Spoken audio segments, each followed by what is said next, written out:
રાજ્યસભાની 4 ખાલી પડતી બેઠક માટે આજે જાહેરનામું બહાર પડશે। જાહેરનામું બહાર પડતા જ ઉમેદવારી પત્ર ભરવાની પ્રક્રિયાનો પ્રારંભ થશે।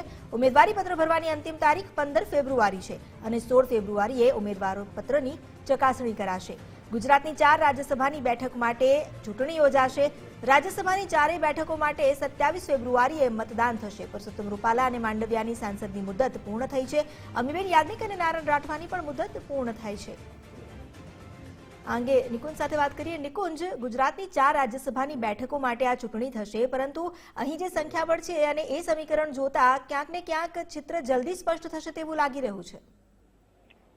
અમિતાભ, ખાલી પડી રહેલ 4 રાજ્યસભાની સીટો ભાજપને ફાળે જશે તે સ્પષ્ટ છે, કારણ કે સંખ્યાબળની દ્રષ્ટિએ પણ આ 4 સીટ ભાજપને જઈ રહી છે।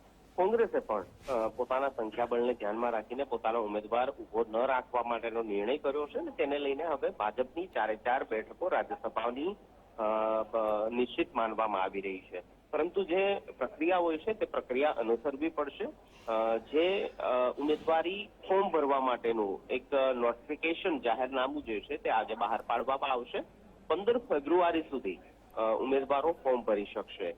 16 ફેબ્રુઆરી જે છે તે ઉમેદવારોના જે નામાંકન પત્ર છે તેની ચકાસણી થશે અને જો જરૂર જણાશે તો, એટલે કે 4 કરતા વધુ ઉમેદવાર હોય તો પછી ચૂંટણીની નોબત આવશે, પરંતુ તે સ્થિતિ સર્જાય તે પ્રકારની શક્યતા બહુ નવી જ છે। પરંતુ જો ચૂંટણી થશે તો તે 27 ફેબ્રુઆરીએ તેનું મતદાન થશે તે પ્રકારની માહિતી મળી રહી છે। હાલની જે 4 રાજ્યસભાની સીટો છે તેમાં 2 ભાજપના ફાળે છે, જેમાં પરસોત્તમ રૂપાલા અને મનસુખ માંડવિયા જે બંને કેન્દ્રીય મંત્રીઓ છે જે રાજ્યસભાના કોટામાંથી દિલ્હી પહોંચ્યા હતા। અન્ય 2 સીટ કોંગ્રેસ પાસે છે, જેમાં અમીબેન યાજ્ઞિક અને નારાયણ રાઠવાનો સમાવેશ થાય છે।